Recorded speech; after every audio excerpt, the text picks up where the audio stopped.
masaajidada waaweyn ee ku yaala dalka Koonfur Afrika ayaa maanta salaada Jimcaha aad loogu hadlay filimkii dhawaan laga sameeyay ee lagu aflagaadeynayay nabigeena Suuban calayhi salaatu wasalaam iyadoo maanta magaalada Cape Town loogu balansanaa banaabax weyn ee loogu soo horjeedo arintaasi dadka muslimiinta ee kala jooga adduunka dacaladiisa ayaa si aad uga carooday arintani iyagoo muujiyay dareenkooda ku aadan isla markaana saxaafadda caalamka ka cambaarayay dadkii ka dambeeyay inay sameeyaan filimkani salaada Jimcaha kadib ayaa la arkayay ciidamada ammaanka booliska Koonfur Afrika kuwada ka hortagay rabshadaha oo u diyaar garoobaya inay dajiyaan xaaladda isla markaana sugaya ammaanka iyadoo dadka muslimiinta oo shucuurtooda ka casriyeed iyaguna muuqdeen kuwa dajinaya xaaladda isla markaana dhigaya banaabax nabadeed si loogu soo horjeesto arintaasi imaamka masjidka sunna Sheekh Cabdullaahi Cabdi Ibraahim ayaa sheegay in marnaba aysan banaaneen in nabiga calayhi salaatu wasalaam wax laga sheego inaan u cadhoono inaan u xanaaqno inaan difaacno inaan sunnadiisii macaanin iyo akhlaaqdiisii sifaadkiisii macaanaa inaan faafino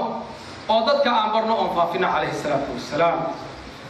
nabigu wuxuu ahaa keebuu ahaa waa jaahiliin dad badan nabiga ma garanayaan calayhi salaatu wasalaam waa u maqleen nin caadi oo una carab ahaa oo noocaas un bay moodayaan oo xilli hore oo dadku ay dambeeyeen joogo soo baxay ilaahay subxaanahu wa tacaala hana waafajiyo beri baan ka nahay kuwa iyaga ah waan ugu cadhaysanahay ilaahay daraad baan ugu cadhaysanahay rasuulkeena calayhi salaatu wasalaam مئات الملايين ليل النهار توصل إلى عليه الصلاة والسلام أهل سماها يا أهل أرضها جعل قلوبها جعل كيسو كبوحة عليه الصلاة والسلام وحبا ما يهلي كران سادرت